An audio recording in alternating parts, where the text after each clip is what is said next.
Joined by our political editor David Speers for your analysis.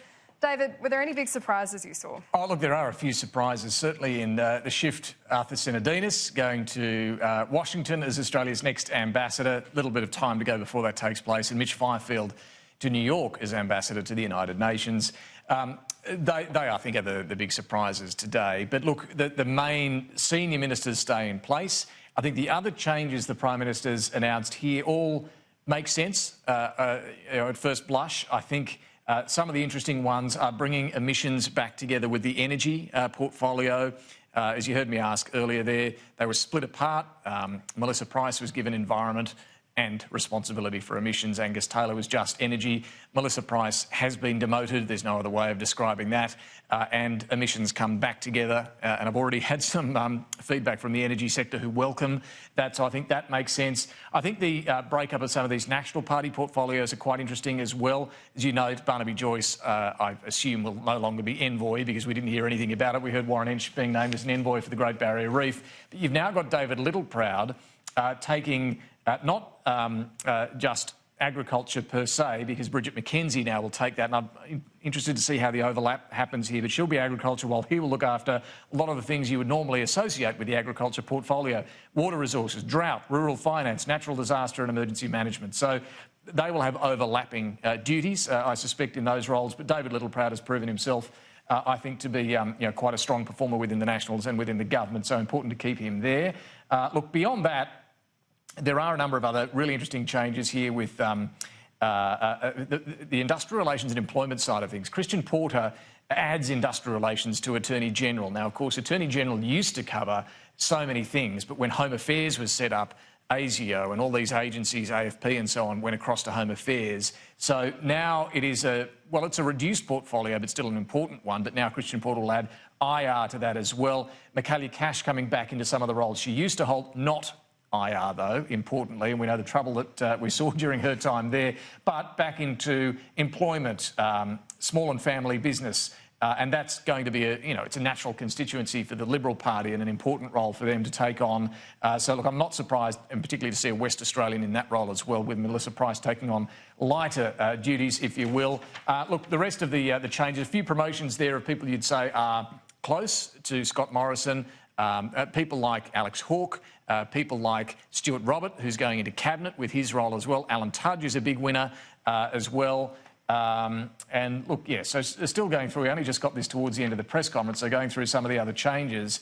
But as I say, I think most of them do make sense. David Coleman is not in cabinet, but remains Minister for Immigration, Citizenship, Migrant Services and Multicultural Affairs. And I think this is coming back from it used to be in immigration, was carved out to social services. I think this is interesting that it's coming back into the overarching Home Affairs portfolio. But David Coleman, as the Minister reporting to Peter Dutton, Immigration, Citizenship, Migrant Services and Multicultural Affairs is an interesting move there as well. So, look, a number of practical structural changes that do make sense. Those who've won in today's announcement, I'm not surprised to see. Melissa Price was always going to be a loser. Mitch Fifield, we speculated as long as a week ago that he would be dropped as well. But the Prime Minister says it was his call. He's decided instead to take this role of ambassador to the UN, and that's a pretty plum gig, I've got to say. And it opens up those positions in the Senate. So there was some speculation today that that might be a way to get Jim Molan back in. Yes. Now, this is what he can't answer at the moment today, because the Senate vacancy is not there yet. But the two moves here, there will be a lot of speculation that Jim Molan will take Arthur Sinodinos' Senate spot. And when a senator decides to leave Parliament, you don't have a by-election, of course. It's just the party replacing them. That's how it works. So I would say Jim Molan would be absolutely top of the list there to come in and take that Arthur Sinodinos spot in the Senate. Mitch Fifield's spot in Victoria, I'd already heard earlier this week speculation that Sarah Henderson, who just missed out on Corangamite, will take that position as a Liberal senator. Because she seems to be a real fighter in Corangamite. Real fighter, yep. She's a strong performer and, could and should be in the ministry as well if she's got a spot in Parliament. So I wouldn't be surprised to see that. Look, the other really important things I should have mentioned there, Ken Wyatt, the first Indigenous Cabinet Minister and the first Indigenous Minister for Indigenous Australians, they're going to call it here, and a new agency that will be set up as well. Look, I think this is a really important and historic moment. He's proven himself, he's not just there for tokenism, he's proven himself as a strong minister to earn this spot in Cabinet and earn that portfolio responsibility himself. It's never an easy portfolio, and it won't be an easy portfolio here. The government's priority is on dealing with youth suicide and Indigenous suicide generally, but also there's this big question mark still remaining over constitutional recognition and the voice, and a lot of committee work still to go on that front. Ken Wyatt's got some pretty strong views himself. I've interviewed him over the years on this idea of the voice to Parliament. So it'll be interesting to see, now that he's got the job as minister, what he does with it. And it'll be interesting to see too, I saw that the NDIS minister, there's actually going to be a dedicated minister for the NDIS. I think that's great. I think that's a really positive move as well. And Stuart Robert does have a lot of energy.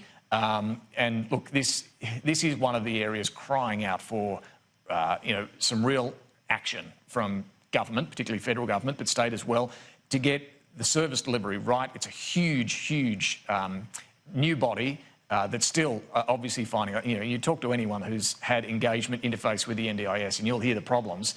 They've got this underspend going on, and yet the enormous demand is there. So clearly something's going wrong at the moment, and now it's Stuart Roberts' task, and this will be a big task for him, to show that he's got what it takes to fix one of these problem areas for the government. And then I thought it was really interesting, straight out of the gate, he wanted to say we've got a record number of women. Yep. It's still not an overwhelming number of women. No, it is a record. He's maintaining that. We had the departure, of course, of Kelly O'Dwyer, and look, with Melissa Price dropping out to the junior ministry there as well.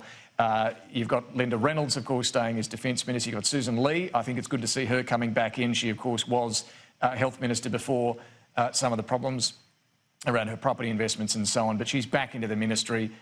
She had to obviously fight to hold her seat at the election as well, so I don't think that's any great surprise to see her coming back in there. They've got a balance, of course, not only keeping that level of women as it is, keeping the interstate balance roughly right, and acknowledging that Queensland's done particularly well for the coalition at this election, the balance between the two chambers, the House and the Senate. So while they don't have quotas per se, there's a lot to balance in these things, and of course the National Party and the Liberal Party have to have their representation. And see, it is interesting. It does seem like there's been more movement around the Nationals in this ministerial shuffle. Why do you think that is? Look, I think that's right, and I think Michael McCormack has a lot more authority himself now as the Nationals leader with this election win under the belt. And that puts to bed a lot of the speculation that we've seen really since he took the job as to whether Barnaby Joyce might be coming back. You never say never. He's not guaranteed the job for life by any means, but he's got more authority in this reshuffle to make some of the changes he wants. David Littleproud, as I say, has proven himself as a strong performer, deserves to be still in the cabinet, and he is. Bridget McKenzie, of course, deputy leader, is automatically in cabinet through that position. But some of the other changes there, you're right, are quite interesting to see. That look. Darren Chester maintains his portfolio responsibilities as well.